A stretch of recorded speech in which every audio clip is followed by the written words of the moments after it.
Hi all, welcome to Tutorium. Myself Priya Jagdish. I'm a lawyer with 14 years of experience in litigation, consulting, and teaching. I've graduated law from the year 2011 from National University of Advanced Legal Studies, Cochin. And after that, I've completed my master's in law in criminal law from Mahatma Gandhi University, Kottayam in 2014. And at present, I'm doing my research in law. So, for the tutorium, I will be handling legal methodology classes for the CLAT exams. നിങ്ങൾക്ക് എല്ലാവർക്കും അറിയാം +2 കഴിഞ്ഞ് ക്ലാറ്റിന് prepare ചെയ്യുമ്പോൾ normally നമ്മൾക്ക് എല്ലാവർക്കും ഒരു tension ഉണ്ടാവും. കാരണം നമ്മൾ ഇത്രയും നാളും പഠിച്ചതിൻ്റെ അകത്ത് ലോ എന്ന് പറഞ്ഞ ഒരു പേപ്പർ ഇല്ല. നമ്മൾക്ക് ഇങ്ങനെ ജനറൽ ആയിട്ട് ഒരു അണ്ടർസ്റ്റാൻഡിങ് ഉള്ള ലോയെ പറ്റി. അപ്പം നമ്മളത് എങ്ങനെ ആൻസർ ചെയ്യും, നമ്മൾ എങ്ങനെയാണ് ഈ ലീഗൽ ടേംസ് ഒക്കെ മനസ്സിലാക്കിയെടുക്കുക എന്നൊരു കൺഫ്യൂഷൻ, എന്നൊരു ടെൻഷൻ എല്ലാവർക്കും ഉണ്ടാവും. അപ്പോൾ I would like to start by saying that നമ്മുടെ ഒരു ജനറൽ കോമൺ സെൻസ്, ആ അണ്ടർസ്റ്റാൻഡിങ് മതിയാവും നമുക്കൊരു നിയമം മനസ്സിലാക്കിയെടുക്കാൻ. നമ്മൾ അതിനെ എത്രത്തോളം കോംപ്ലിക്കേറ്റഡ് ആയിട്ട് കണക്കാക്കുന്നു അത് അത്രത്തോളം കോംപ്ലിക്കേറ്റഡ് ആണ്. നമ്മളത് കോംപ്ലിക്കേറ്റ് ചെയ്യേണ്ട കാര്യമില്ല, നമുക്കത് വളരെ സിമ്പിൾ ആയിട്ട് ഡൈജസ്റ്റ് ചെയ്ത് പോകാൻ പറ്റും. നമ്മൾ അതിനെ എങ്ങനെ വായിച്ചെടുക്കുന്നു എന്നതിലാണ് അതിന്റെ ആ ഒരു മാജിക് ലൈ ചെയ്യുന്നത്.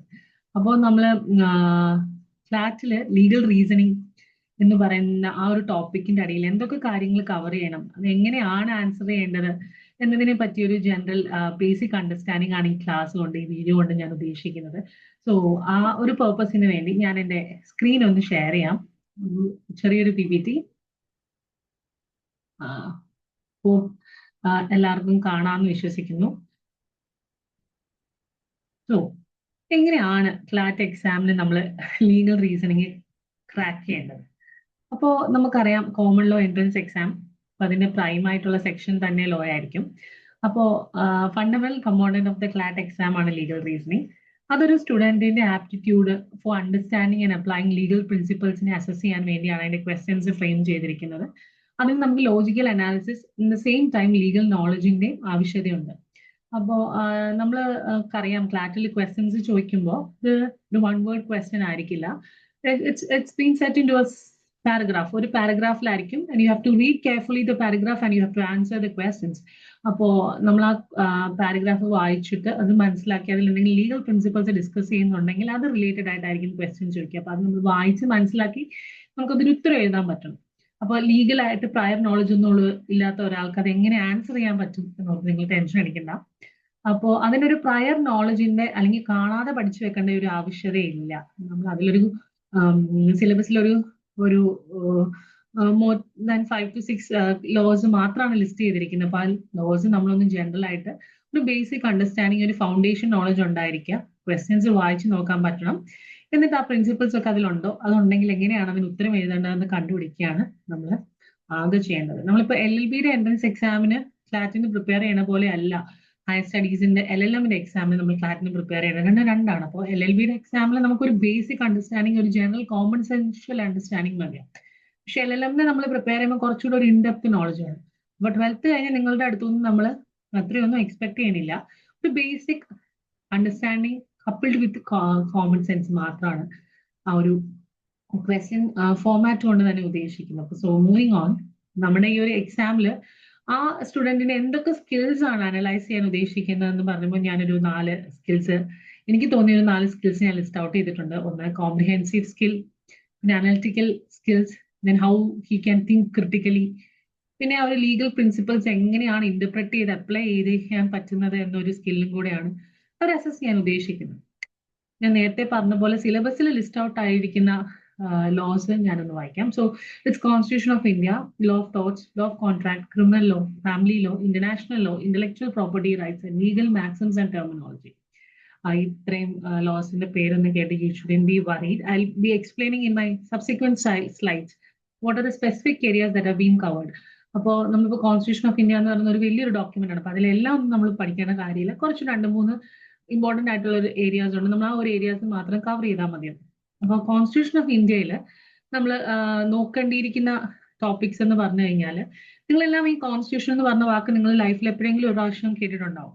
അപ്പോൾ നമ്മുടെ ഇന്ത്യയിലെ ഒരു ലോസിന്റെ ഒരു ബൈബിൾ എന്ന് തന്നെ പറയാം ഇന്ത്യൻ കോൺസ്റ്റിറ്റ്യൂഷൻ. ബ്രിട്ടീഷുകാർ ഇന്ത്യ വിട്ടുപോയപ്പോൾ ഇന്ത്യക്കാർക്ക് വേണ്ടി ഉണ്ടാക്കിയ ഒരു ഡോക്യുമെന്റ് ആണ്. അവരുടെ എല്ലാ കാര്യങ്ങളും ഡീൽ ചെയ്യാൻ വേണ്ടി ഇന്ത്യയെ പറ്റി കൂടുതലായിട്ട് ഒരു നോളജ് പ്രൊവൈഡ് ചെയ്യാൻ വേണ്ടി അവർക്ക് വേണ്ടി ഉണ്ടാക്കിയ ഒരു ഡോക്യുമെന്റ് ആണ് കോൺസ്റ്റിറ്റ്യൂഷൻ എന്ന് പറയുന്നത്. അപ്പൊ ആ കോൺസ്റ്റിറ്റ്യൂഷൻ നമ്മൾ നോക്കേണ്ടത് എന്താന്ന് വെച്ച് കഴിഞ്ഞാൽ ഇന്ത്യൻ കോൺസ്റ്റിറ്റ്യൂഷൻ എങ്ങനെയാണ്, അതിന്റെ ഫീച്ചേഴ്സ് എങ്ങനെയാണ്, പിന്നെ ആ കോൺസ്റ്റിറ്റ്യൂഷൻ ഇന്ത്യയിലെ പൗരന്മാർക്കും ഇന്ത്യയിലുള്ള ആളുകൾക്കും ചില അവകാശങ്ങൾ നൽകുന്നുണ്ട്. ആ അവകാശങ്ങൾ എന്തൊക്കെയാണ്?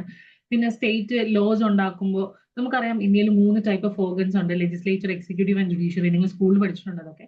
അപ്പോൾ അത് എങ്ങനെയാണ് ഫോം ചെയ്യുന്നത്, അതിൽ എങ്ങനത്തെ മെമ്പേഴ്സ് വേണം, അവർക്ക് എന്തൊക്കെ പവേഴ്സ് ഉണ്ട്, ഇതൊക്കെ ലിസ്റ്റ് ഔട്ട് ചെയ്തിരിക്കുന്ന കോൺസ്റ്റിറ്റ്യൂഷനിലാണ്. അപ്പോ ഒരു സ്റ്റേറ്റ് നിയമം ഉണ്ടാക്കുമ്പോൾ എന്തൊക്കെ കാര്യങ്ങൾ മനസ്സിൽ വെച്ചിട്ട് വേണം ലെജിസ്ലേച്ചർ ഒരു നിയമം ഉണ്ടാക്കാൻ. അതേപോലെ തന്നെ ഒരു ഇന്ത്യൻ പൗരന് എന്തൊക്കെ ഡ്യൂട്ടീസ് ആണ് അയാൾക്ക് ഒരു ഇന്ത്യൻ പൗരൻ എന്നുള്ള നിലയിൽ ഉള്ളത്. പിന്നെ ഇന്ത്യൻ കോൺസ്റ്റിറ്റ്യൂഷൻ നമുക്കറിയാം, നിയമം എന്ന് പറഞ്ഞു കഴിഞ്ഞാൽ ഓരോ സാഹചര്യങ്ങൾ വരുന്നതനുസരിച്ച് അത് മാറിക്കൊണ്ടേയിരിക്കും. അപ്പൊ 1950 ഈ കോൺസ്റ്റിറ്റ്യൂഷൻ ആദ്യമായിട്ട് ഇന്ത്യയിൽ നമ്മൾ ഇംപ്ലിമെന്റ് ചെയ്ത സമയത്തെ സിനാരിയോ അല്ല ഇപ്പോൾ. സൊസൈറ്റിയിൽ ഒത്തിരി ചേഞ്ചുകൾ വന്നിട്ടുണ്ട്. അപ്പൊ അതനുസരിച്ച് നമ്മുടെ കോൺസ്റ്റിറ്റ്യൂഷൻ നമ്മൾ ചേഞ്ച് ചെയ്തിട്ടുണ്ട്, അതിൽ മാറ്റങ്ങൾ നമ്മൾ വരുത്തിയിട്ടുണ്ട്. ആ മാറ്റങ്ങളെ നമ്മൾ ലീഗലി പറയുന്ന വേർഡാണ് അമെന്റ്മെന്റ്സ്. അപ്പൊ എന്തൊക്കെ അമെന്റ്മെന്റ്സ് ആണ് കോൺസ്റ്റിറ്റ്യൂഷനിൽ വന്നിട്ടുള്ളത്, റീസെന്റ് ആയിട്ട് വന്ന അമെന്റ്മെന്റ് എന്തൊക്കെയാണ്? പിന്നെ കോൺസ്റ്റിറ്റ്യൂഷനിൽ ഡീൽ ചെയ്യുന്ന നമുക്കറിയാം, ലോ ആയതുകൊണ്ട് അത് ഓരോ കോടതിയിലും പോയി ആ നിയമത്തെ പറ്റി കേസുകൾ നടക്കും. അപ്പൊ അങ്ങനെ ഇമ്പോർട്ടന്റ് ആയിട്ട് കോൺസ്റ്റിറ്റ്യൂഷൻ റിലേറ്റഡ് ആയിട്ടുള്ള കേസുകൾ എന്തൊക്കെയാണ്, ഇപ്പൊ നിലവിലുള്ള റീസെന്റ് ആയിട്ടുള്ള കേസുകൾ എന്തൊക്കെയാണ്? അപ്പൊ നമ്മൾ ഈ പറയുന്ന ലോസിലൊക്കെ നമ്മൾ കോമൺ ആയിട്ട് നോക്കി പോകേണ്ട ഒരു കാര്യം എന്ന് പറഞ്ഞു കഴിഞ്ഞാൽ എന്തൊക്കെ ഇമ്പോർട്ടന്റ് കേസസ് ആണുള്ളത്, ഇപ്പൊ റീസെന്റ് ആയിട്ട് എന്തൊക്കെ കേസസ് വന്നു. അപ്പൊ ആ ഒരു കോമൺ ആണ് എല്ലാ ലോയിലും, അത് നമുക്ക് നോക്കി പോകേണ്ടതായിട്ടുണ്ട്.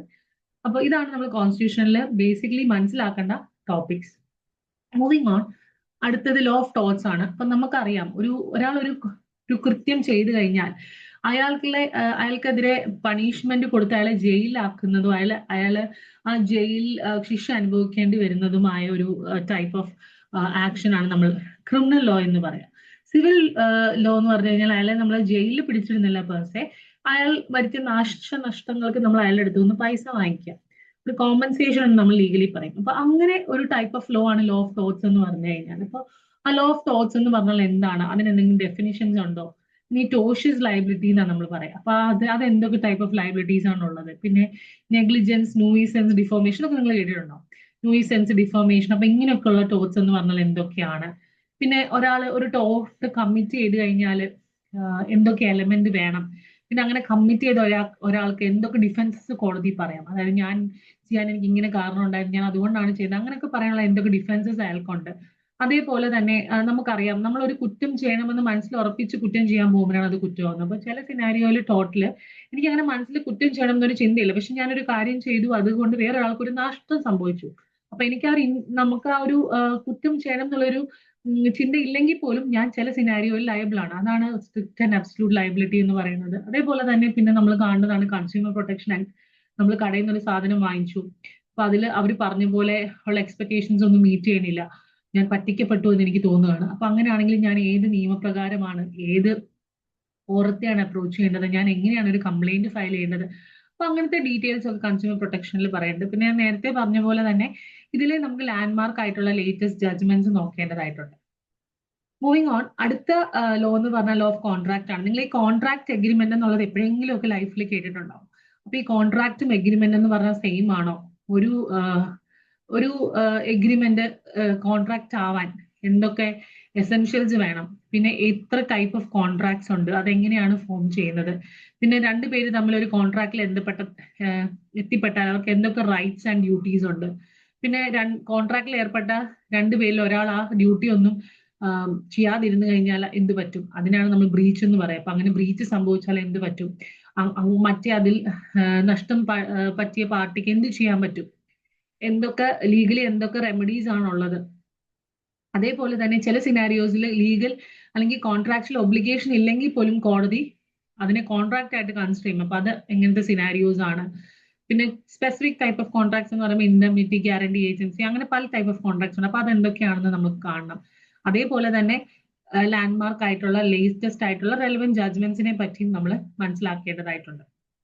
അടുത്ത ലോ എന്ന് പറഞ്ഞു കഴിഞ്ഞാൽ ക്രിമിനൽ ലോ ആണ്. നിങ്ങളൊക്കെ കേട്ടിട്ടുണ്ടാവും, ടിവിയിലും മൂവീസിലും ഒക്കെ നിങ്ങൾ കണ്ടിട്ടും ഉണ്ടാവും. ക്രിമിനൽ ലോ എന്ന് പറഞ്ഞു കഴിഞ്ഞാൽ സംതിങ്, ഞാനൊരു കുറ്റം ചെയ്യുന്നു, എനിക്കുള്ള ശിക്ഷ എന്ന് പറഞ്ഞാൽ എന്നെ ജയിലിൽ അയക്കുക അല്ലെങ്കിൽ എന്റെ കയ്യിൽ നിന്ന് ഫൈൻ വാങ്ങിക്കുക എന്നുള്ളതാണ്. അപ്പൊ ക്രിമിനൽ ലോയിൽ നമ്മൾ 3 ടൈപ്പ് ഓഫ് ലോ ആണ് നോക്കേണ്ടത്. ഒന്ന് Indian penal code, CRPC and evidence act. Indian penal code എന്ന് പറഞ്ഞു കഴിഞ്ഞാൽ ലീഗൽ ടേംസിൽ സബ്സ്റ്റാൻറ്റീവ് ലോ ആണ്. ക്രിമിനൽ പ്രൊസീജിയർ കോഡും എവിഡൻസ് ആക്ടും പ്രൊസീജിയർ ലോ ആണ്. ഈ Indian evidence act substantive law എന്ന പേര് കേട്ടിട്ട് ആരും അങ്ങനെ പറയാവണ്ട. സബ്സ്റ്റാൻറ്റീവ് ലോ എന്ന് പറഞ്ഞു കഴിഞ്ഞാൽ ഇന്നതാണ് നിങ്ങൾ ചെയ്യുന്ന കുറ്റങ്ങൾ, ആ കുറ്റങ്ങൾക്ക് ഇന്നയാണ് പണിഷ്മെന്റ് എന്ന് പറയുന്ന ആ ഒരു നിയമത്തെയാണ് നമ്മൾ സബ്സ്റ്റാൻറ്റീവ് ലോ എന്ന് പറയുന്നത്. അങ്ങനെ ഒരു നിയമം പ്രകാരം ഒരാളെ ശിക്ഷിച്ചാൽ എങ്ങനെ വേണം ആ പ്രൊസീഡിങ്സ്, കോടതിയിൽ എന്തൊക്കെയാണ് സംഭവിക്കുന്നതെന്ന് ആ പ്രൊസീജിയർ ഡീറ്റെയിൽ ചെയ്യുന്നതിനാണ് നമ്മൾ പ്രൊസീജിയർ ലോ എന്ന് പറയുന്നത്. അതാണ് CRPC ഇന്ത്യൻ എവിഡൻസ് ആക്ട്. അപ്പോൾ ഇന്ത്യൻ പീനൽ കോഡിൽ നമ്മൾ കാണേണ്ടത് ഒരു കുറ്റകൃത്യം എന്തൊക്കെയാണ്, അതിന്റെ എലമെന്റ്സ് എന്തൊക്കെയാണ്, എല്ലാ കുറ്റകൃത്യങ്ങൾക്കും ശിക്ഷയുണ്ടോ, അതോ ചില സിറ്റുവേഷൻസിൽ അവർക്ക് എന്തെങ്കിലും എക്സെപ്ഷൻസ് കൊടുത്ത് മാറ്റാൻ പറ്റുമോ, പിന്നെ ഒരാൾക്കെതിരെ ചെയ്യുന്ന കുറ്റങ്ങൾ എന്തൊക്കെയാണ്, ഒരാൾ ഒരു പ്രോപ്പർട്ടിക്കെതിരെ ചെയ്യുന്ന കുറ്റങ്ങൾ എന്തൊക്കെയാണ്, ഒരാൾ ഒരു പൊതുസമൂഹത്തിന് മൊത്തമായിട്ട് ചെയ്യുന്ന കുറ്റങ്ങൾ എന്തൊക്കെയാണ്. അതേപോലെ തന്നെ ഞാൻ ഒരാളെ കൊല്ലാനായിട്ട് ശ്രമിച്ചു, പക്ഷെ വെടിവെച്ചപ്പോൾ അയാൾക്ക് കൊണ്ടില്ല, തൊട്ടടുത്തുള്ള മരത്തിലാണ് കൊണ്ടേ. അപ്പൊ അങ്ങനെയാണെങ്കിൽ എനിക്ക് എന്തെങ്കിലും ലയബിലിറ്റി ഉണ്ടോ? അറ്റംപ്റ്റ് എന്നാണ് നമ്മൾ പറയാം. അയാൾ മരിച്ചില്ല, പക്ഷെ ഞാൻ അത് ചെയ്തു, അപ്പൊ ആ ഒരു അറ്റംപ്റ്റ് നടത്തിയതിന് എനിക്ക് എന്തെങ്കിലും പണിഷ്മെന്റ് ഉണ്ടോ? അതേപോലെ തന്നെ ഞാൻ വേറൊരാളെ പ്രേരിപ്പിച്ച ഒരു കുറ്റം ചെയ്യാൻ വേണ്ടി, അബറ്റ്മെന്റ് എന്ന് പറയും. അപ്പൊ അങ്ങനെയുള്ളതിന് എന്തൊക്കെ ശിക്ഷയാണ് പറഞ്ഞിരിക്കുന്നത് എന്നുള്ളതാണ് IPC നമ്മൾ മനസ്സിലാക്കേണ്ടത്. CRPC നമ്മൾ മൂവ് ചെയ്യുമ്പോൾ നമ്മളൊരു കോടതിയിൽ, ഞാൻ നേരത്തെ പറഞ്ഞു, നമ്മളൊരു കേസ് കോടതിയിൽ വന്നു കഴിഞ്ഞാൽ കോടതിക്ക് എന്തൊക്കെ പാറുണ്ട്, ജാമ്യം ഏതൊക്കെ സിനാരിയോയിൽ അനുവദിക്കാം, ഏതൊക്കെ സിനാരിയോയിൽ കൊടുക്കരുത് ജാമ്യം, പിന്നെ ഒരു കേസ് വിസ്താരം നടക്കുമ്പോൾ അതിന് എന്തൊക്കെ സ്റ്റേജസ് ആണ്, എങ്ങനെയാണ് എവിഡൻസ് പ്രൊഡ്യൂസ് ചെയ്യേണ്ടത്, എങ്ങനെ വിസ്തരിക്കണം, എങ്ങനെയാണ് വിറ്റ്നസിനെ കൊണ്ടുവരേണ്ടത്, എങ്ങനെയാണ് ജഡ്ജ്മെന്റ് പ്രൊണൗൺസ് ചെയ്യുന്നതിന് മുമ്പ് എന്തൊക്കെ പ്രൊസീജിയർ ഉണ്ട്, ഒരു കോടതിക്ക് ഒരു കേസ് കേൾക്കാൻ എന്തൊക്കെ പവേഴ്സ് ഉണ്ട്, എങ്ങനെയൊക്കെ കേസ് സെറ്റിൽ ചെയ്യാം, അങ്ങനെയൊക്കെ പറയുന്നതാണ് ക്രിമിനൽ പ്രൊസീജിയർ കോഡ് എന്ന് പറയാം. ഇന്ത്യൻ എവിഡൻസ് ആക്ട് എന്ന് പറയുമ്പോൾ നമുക്ക് അടുത്ത സെക്ഷനാണ്. അതിൽ നമ്മൾ മനസ്സിലാക്കേണ്ട എവിഡൻസ് എന്ന് പറഞ്ഞാൽ എന്തൊക്കെയാണ്, ഏതൊക്കെ സിനാരിയോയിലാണ് ഒരു ഫാക്ട് റെലവെന്റ് ആവുന്നത്, ഒരാൾ ഒരു കുറ്റം ചെയ്തു എന്ന് പറഞ്ഞ ആരാണ് തെളിയിക്കേണ്ടത്, അത് കുറ്റം ആരോപിക്കപ്പെട്ട ആളാണോ അതോ കുറ്റം ആരോപിച്ച ആളാണോ, പിന്നെ എന്തൊക്കെ ടൈപ്പ് ഓഫ് എവിഡൻസ് ആണുള്ളത്. ചില ആൾക്കാർ കുറ്റം ഏറ്റു പറയും, അപ്പൊ ഏറ്റു പറയുമ്പോൾ അത് എങ്ങനെ പറയണം, പോലീസുകാരുടെ മുന്നിൽ പറഞ്ഞാൽ കോടതിയിൽ നിൽക്കുമോ, അതിന് എന്തെങ്കിലും വാലിഡിറ്റി ഉണ്ടോ. അതേപോലെ തന്നെ നമുക്കറിയാം പോസ്റ്റ്മോർട്ടം നടത്തി ഡോക്ടർ കോടതി വന്ന് മൊഴി നൽകുക, അങ്ങനെയാണെങ്കിൽ അതിന് എന്ത് വാലിഡിറ്റി ആണ്. ഇത്ര പ്രിൻസിപ്പിൾസ് ഒക്കെ ഡീറ്റെയിൽ ഔട്ട് ചെയ്തിരിക്കുന്ന ലോ ആണ് ഇന്ത്യൻ എവിഡൻസ് ആക്ട് എന്ന് പറഞ്ഞു കഴിഞ്ഞാൽ. അപ്പോൾ നമ്മൾ അതിലും ലാൻഡ്മാർക്ക് ആയിട്ടുള്ള ലേറ്റസ്റ്റ് ജഡ്ജ്മെന്റ്സ് നമ്മൾ കാണണം. പിന്നെ 2023 ഇന്ത്യൻ പീനൽ കോഡും CRPC ഇന്ത്യൻ എവിഡൻസ് ആക്ടിന്റെ ഒക്കെ പേര് മാറ്റി പുതിയൊരു 3 പേരായിട്ട് വന്നിട്ടുണ്ട്, അത് നിങ്ങൾ കേട്ടിട്ടുണ്ടാവും. IPC എന്ന് പറഞ്ഞു കഴിഞ്ഞാൽ ഇപ്പം ഭാരതീയ ന്യായ സംഹിത എന്നും BNS, CRPC എന്ന് പറഞ്ഞാൽ ഭാരതീയ നാഗരിക് സുരക്ഷ സംഹിത BNNS, ആൻഡ് എവിഡൻസ് ആക്ട് എന്ന് പറഞ്ഞാൽ ഭാരതീയ സാക്ഷ്യ അധിനിയമം BSA. ഇപ്പോ IPC, CRPC, Indian evidence act എന്ന് പറയുന്നത് ഈ ഒരു 3 പേരിലാണ് അറിയപ്പെടുന്നത്. വലിയ ചേഞ്ചസ് ഒന്നുമില്ല, ചില ചേഞ്ചസ് മാത്രം. അപ്പൊ നമ്മൾ ആ ചേഞ്ചസ് എന്തൊക്കെയാണെന്നുള്ള ജനറൽ ആയിട്ടൊരു അണ്ടർസ്റ്റാൻഡിങ് വേണം. അപ്പൊ നമ്മൾ ക്രിമിനൽ ലോയിൽ ആ ഒരു ചേഞ്ചിനെ പറ്റിയും ചെറുതായിട്ടൊന്ന് നോക്കേണ്ടതിന്റെ ഒരു ആവശ്യതയുണ്ട്.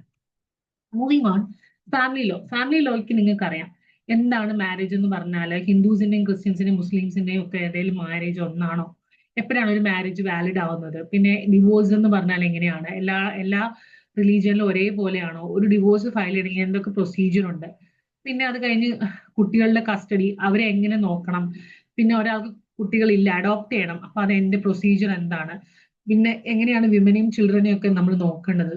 ഇതൊക്കെയാണ് നമ്മൾ ഫാമിലി ലോയിൽ കാണേണ്ട ഇമ്പോർട്ടന്റ് ആയിട്ടുള്ള ടോപ്പിക്സ്. അവിടെ നമ്മൾ ലാൻഡ്മാർക്ക് ആൻഡ് ലേറ്റസ്റ്റ് ജഡ്ജ്മെന്റ്സ് നോക്കണം. മൂവിങ് ഓൺ, അടുത്തത് ഇന്റർനാഷണൽ ലോ ആണ്. ഇന്റർനാഷണൽ ലോ എന്ന് പറഞ്ഞാൽ രാജ്യങ്ങൾ തമ്മിലുള്ള ബന്ധങ്ങളെ നിയന്ത്രിക്കുന്ന നിയമത്തിനെയാണ് നമ്മൾ ഇന്റർനാഷണൽ ലോ എന്ന് പറയുക. What are the principles of international law? International treaties and agreements ഉണ്ട്, ട്രിപ്സ് എഗ്രിമെന്റ്, അങ്ങനെ കുറെ എഗ്രിമെന്റ്സ് ഉണ്ട്. അപ്പൊ അതെന്തൊക്കെയാണ്? പിന്നെ ഇന്റർനാഷണൽ ഓർഗനൈസേഷൻ നിങ്ങൾ കേട്ടിട്ടുണ്ടാവും, UN, WHO, അങ്ങനെയുള്ള ഓർഗനൈസേഷൻസ് എന്തൊക്കെയാണ്. പിന്നെ ഒരു ഇന്ത്യൻ പൗരൻ പാകിസ്ഥാനിൽ പോയി ഒരു കുറ്റം ചെയ്തു, അപ്പൊ ഏത് നിയമപ്രകാരമാണ് അയാളെ ശിക്ഷിക്കേണ്ടത്, ജൂറിസ്ഡിക്ഷൻ. പിന്നെ ഒരു പുതിയ സ്റ്റേറ്റ് നിലവിൽ വന്നു, അപ്പൊ എങ്ങനെയാണ് അതിനെ മറ്റ് രാജ്യങ്ങൾ റെക്കഗ്നൈസ് ചെയ്യേണ്ടത്, സ്റ്റേറ്റ് റെക്കഗ്നിഷൻ. പിന്നെ ഭീകരവാദം, ടെററിസം എന്ന് പറഞ്ഞാൽ എന്തൊക്കെയാണ്, ഏതൊക്കെ സിനാരിയോയിലാണ് അത് അപ്രൂവ് ആയി പോകുന്നത്, അങ്ങനെ കുറെ കാര്യങ്ങൾ ഇന്റർനാഷണൽ ലോയിൽ സൈമൾട്ടേനിയസ് ആയിട്ട് ചെറിയ ചെറിയ പോയിന്റ്സ് നോക്കേണ്ടതായിട്ടുണ്ട്. ഇവിടെ നമ്മൾ ലാൻഡ്മാർക്ക് ആൻഡ് ലേറ്റസ്റ്റ് ജഡ്ജ്മെന്റ്സ് നോക്കണം. Moving on, intellectual property rights. Intellectual property റൈറ്റ്സിൽ നമ്മൾ നോക്കേണ്ട സബ് പോയിന്റ്സ് എന്ന് പറഞ്ഞു കഴിഞ്ഞാൽ patent, copyright, trade mark, industrial designs. ഇപ്പൊ പേറ്റന്റ് എന്താണ്, കോപ്പിറൈറ്റ് എന്താണ്, ട്രേഡ് മാർക്ക് എന്താണെന്നൊക്കെ നിങ്ങൾ ആ പേര് എപ്പോഴെങ്കിലും കേട്ടിട്ടുണ്ടോ? അപ്പോൾ ഇതെങ്ങനെയാണ് ഒരാൾക്ക് ഒരു പേറ്റന്റ് കിട്ടാൻ അയാൾ എന്താണ് ചെയ്യേണ്ടത്, എവിടെയാണ് അപ്ലൈ ചെയ്യേണ്ടത്, പേറ്റന്റിന് എത്ര നാൾ വാലിഡിറ്റി ഉണ്ട്, അതേപോലെ തന്നെ കോപ്പിറൈറ്റിന് എത്ര നാൾ വാലിഡിറ്റി ഉണ്ട്, എന്റെ പേരിൽ ഒരു കോപ്പിറൈറ്റ് ഉണ്ടെങ്കിൽ അത് വേറൊരാൾക്ക് യൂസ് ചെയ്യാൻ പറ്റുമോ, അങ്ങനെ എന്റെ പെർമിഷൻ ഇല്ലാതെ വേറൊരാൾ യൂസ് ചെയ്താൽ എന്തെങ്കിലും ലയബിലിറ്റി ഉണ്ടോ, അതിനെയാണ് നമ്മൾ ഇൻഫ്രിഞ്ച്മെന്റ് എന്ന് പറയാം.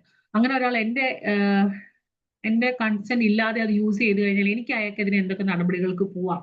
പിന്നെ ഈ പേറ്റന്റിനും കോപ്പിറൈറ്റും ട്രേഡ് മാർക്കും കുറച്ച് നാളത്തേനെ ആ ഒരാൾക്ക് ആ ഓണറിന് അതിന്റെ റൈറ്റ്സ് എൻജോയ് ചെയ്യാൻ പറ്റുള്ളൂ. അത് എത്ര നാളത്തേക്കാണ്, അങ്ങനത്തെ കുറെ കാര്യങ്ങളാണ് നമ്മൾ ഇന്റലക്ച്വൽ പ്രോപ്പർട്ടി റൈറ്റ്സിൽ നോക്കേണ്ടത്. പിന്നെ last legal maxims and terminology. അതായത് നമുക്കറിയാം നോർമൽ ലീഗൽ ലാംഗ്വേജും സാധാരണ കോമൺ മാൻ ലാംഗ്വേജും തമ്മിൽ ഒത്തിരി വ്യത്യാസമുണ്ട്. ലീഗലി നമ്മൾ കുറെ ടേംസ് ഒക്കെ യൂസ് ചെയ്യും. അത് ലീഗൽ പ്രിൻസിപ്പിൾസ് റിലേറ്റഡ് ആയിട്ട് നമ്മൾ യൂസ് ചെയ്യുന്ന ടേംസ് ആണ്. ലാറ്റിൻ മാക്സിംസ് ആണ് മോസ്റ്റ്ലി യൂസ് ചെയ്യുക. അത് നമ്മുടെ നോർമൽ പ്ലെയിൻ ഇംഗ്ലീഷുമായിട്ട് ആ ഒരു മീനിങ് ആയിരിക്കില്ല വരുന്നത്. അപ്പോൾ that has been that has been developed due to various principles in law. പിന്നെ കോർട്ട് ജഡ്ജ്മെന്റ്സ് ആയിരിക്കാം. And it basically helps to understand the basic principles. So അങ്ങനെയുള്ള കുറച്ച് മാക്സിംസ് ടെർമിനോളജി നമ്മൾ പഠിക്കേണ്ടതായിട്ടുണ്ട്. അത് ചോദിക്കാൻ സാധ്യതയുണ്ട് എക്സാമിന്. ഫോർ എക്സാമ്പിൾ അബിനീഷ്യോ എന്ന് പറഞ്ഞു കഴിഞ്ഞാൽ ഫ്രം ദ വെരി ബിഗിനിങ് എന്നാണ് അർത്ഥം. ആക്ടറി ഇൻക്യൂബിറ്റ് ഓണസ്റ്റ് പ്രൊബാൻഡി, the burden of proof is on the plaintiff. അപ്പോൾ അതൊരു ലീഗൽ മാക്സിം ആണ്. ഇങ്ങനത്തെ ലീഗൽ മാക്സിംസും നമ്മൾ നോക്കേണ്ടതായിട്ടുണ്ട്. So that will also be covered. അപ്പോൾ generally an overview of our classes is that ക്ലാസ്സിനെ നമ്മൾ ഡിഫറെന്റ് ഡിവിഷനായിട്ട് തരംതിരിച്ച് ഈ നേരത്തെ ഡിസ്കസ് ചെയ്തിരിക്കുന്ന എല്ലാ ലോ സബ്ജക്ട്സും നമ്മൾ കവർ ചെയ്യുന്നുണ്ട്. ആ ഈച്ച് ടോപ്പിക്ക് നമ്മൾ കവർ ചെയ്യുമ്പോൾ it will be interactive session where all landmark judgments, previous year question papers, MCQ, mock test, this all will be dealt with for each topic which is provided under each law. And ഞങ്ങളുടെ goal എന്ന് പറഞ്ഞു കഴിഞ്ഞാൽ ഒരു legal content equip ചെയ്യുക മാത്രം എന്നുള്ളതല്ല. ഒരു സ്റ്റുഡന്റിന് ഒരു മെത്തഡോളജിക്കൽ അപ്രോച്ച് വെച്ചിട്ട് അവരെ അനലൈസ് ചെയ്യാനും ഇന്റർപ്രറ്റ് ചെയ്യാനും ലീഗൽ പ്രിൻസിപ്പൾസ് പ്രോപ്പർ ആയിട്ട് എക്സാം പ്രഷർ ഒന്നും കൺസിഡർ ചെയ്യാതെ അപ്ലൈ ചെയ്യാനും വേണ്ടി നമുക്കൊരു ബേസിക് ലീഗൽ നോളജ്, ഒരു ബേസിക് ലീഗൽ അണ്ടർസ്റ്റാൻഡിങ് പ്രൊവൈഡ് ചെയ്യുക എന്നുള്ളതാണ്. So we believe in balance of theory and practice, and our classes are tailored to maximize the student performance and confidence. With this, I have come to the conclusion of a basic introduction of the legal methodology classes for CLAT. So if you have any doubts or any queries, please write to us and keep in touch. And thank you.